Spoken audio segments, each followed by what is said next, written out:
Valerio, smettila. Why fart? Dai, smettila. Valerio. Voicemail? Why? Valerio, smettila. Che cosa? Prego. Prego? Ma che cosa stai dicendo?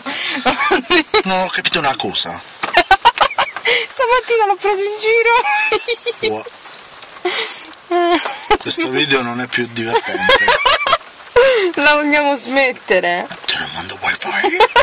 Wifi direct? Why?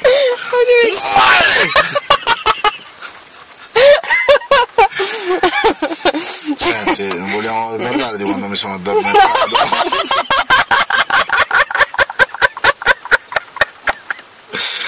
Mi sono svegliato con l'euro.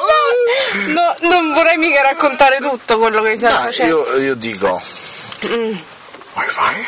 No, tu dici euro. Euro, sì. Scattato l'euro. Se no, è bello che poi dietro e ci siamo fatto un bidet, capito? Allora, wifi?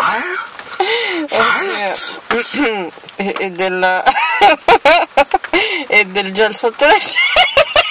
Vogliamo parlare Della maglietta. Del cambio della maglietta in macchina? Sì, dai, più o meno era una giornata così. No, non sì, pioveva, è vero, hai ragione, però faceva caldo. No, eravamo noi che avevamo appannato bei tempi quando abbiamo appannato i vetri dell'auto. No, gioia, guarda. Sì. E a me la prima volta volevo far bello il bellone, lo stereo non funzionava. Dopo vedevamo la televisione, povero questo ragazzo. Povero, non si accendeva? No. L'avevo toccato io. Ma giuro che è la prima volta, ma ci credo. Sono io che li distruggo.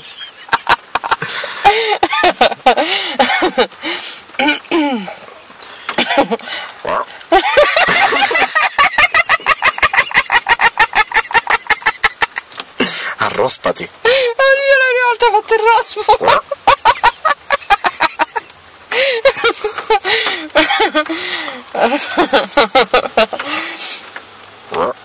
Ma basta.